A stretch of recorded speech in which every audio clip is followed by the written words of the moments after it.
come to request. If anyone present knows any reason why these persons may not lawfully marry, they are to declare it now. We're okay. So Daniel, will you take Hazel to be your wife? Will you love her, comfort her, honour and protect her, and forsaking all others, be faithful to her as long as you both shall live? I will. Hazel, will you take Daniel to be your husband? Will you love him, comfort him, honour and protect him, and forsaking all others, be faithful to him as long as you both shall live? I will. And will you, the family and friends of Hazel and Daniel, support and uphold them in their marriage now and in the years to come? We will. Excellent.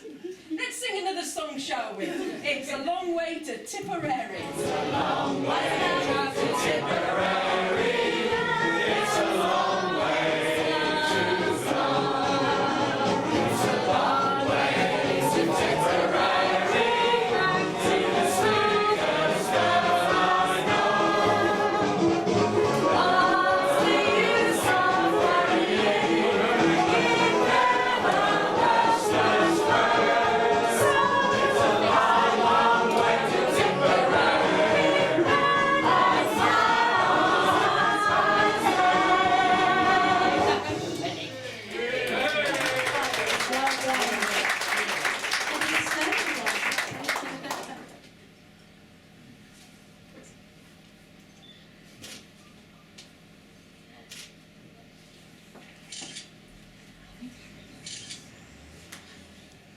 In the presence of God and before this congregation, Hazel and Daniel have given their consent and made their marriage vows to each other.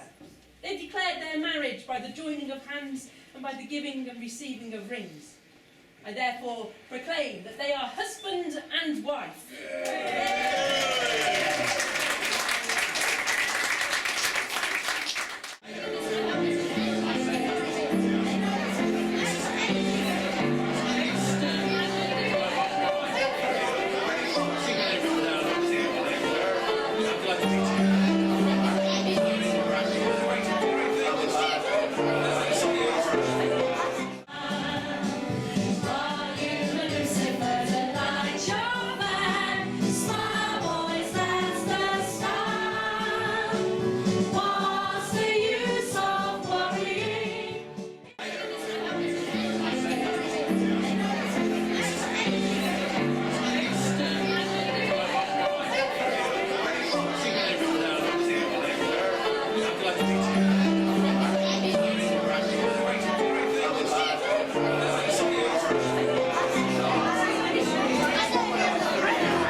Since me last letter, we've been in action, and I've seen sights that no man should see.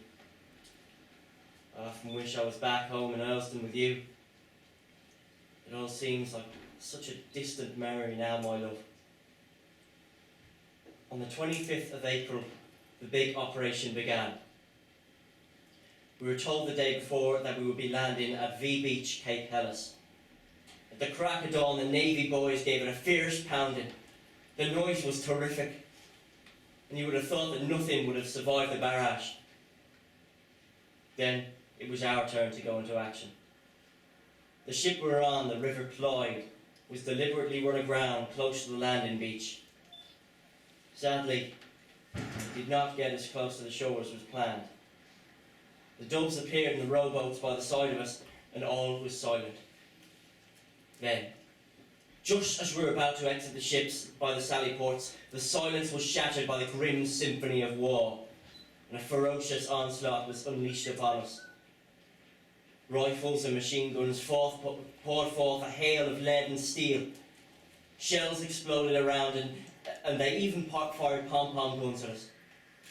were sitting ducks for him, and they hammered home their advantage mercilessly. It felt like we were entering the gates of hell itself. There's no other way of describing it, my dear.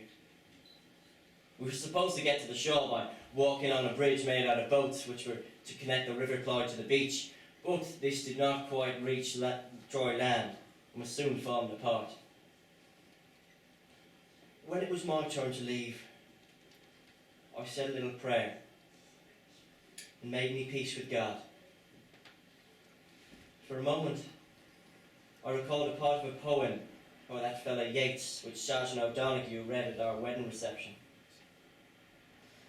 Fled foam underneath us and around us, a wandering and milky smoke, high as a saddle girth, covering away from our glances the tide. And those that fled and that followed from their foam pale distance broke, the immortal desire of immortals we saw in their faces and sighed. A loud boom from an exploding shell brought me out of my reverie and focused me on the job at hand. As I dashed across the improvised bridge, I could see some of the jolly jacks in the ship were in the sea, holding the ropes together to keep the ships in place.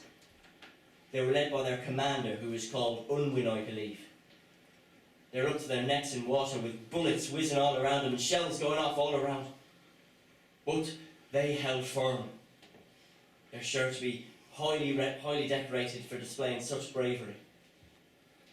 I kept my eyes focused on the old fort in the distance, mainly to avert them from me dead and dying comrades.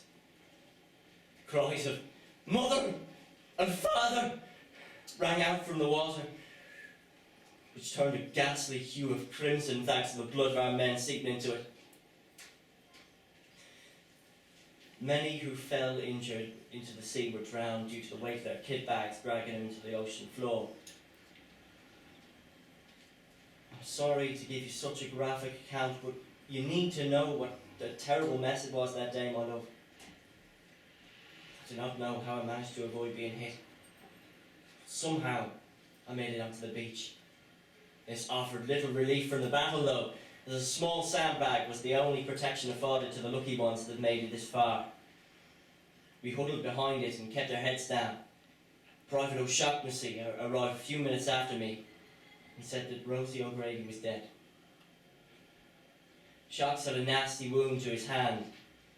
He also told me that John Watts had been hit 5 times as he left the ship. He was dragged back on board and shouting, "Go on the dirty shirts! For the captain!" He was referring to Captain Geddes.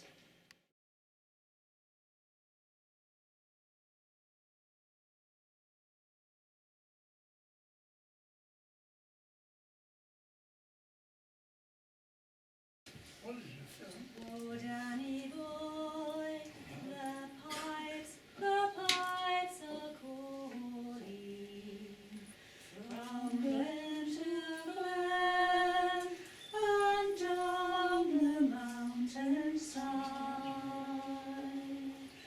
The summer's gone and all the roses falling. 'Tis you, dear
shall not weary them, nor the years condemn. At the going down of the sun, and in the morning, we will remember them. We will remember them.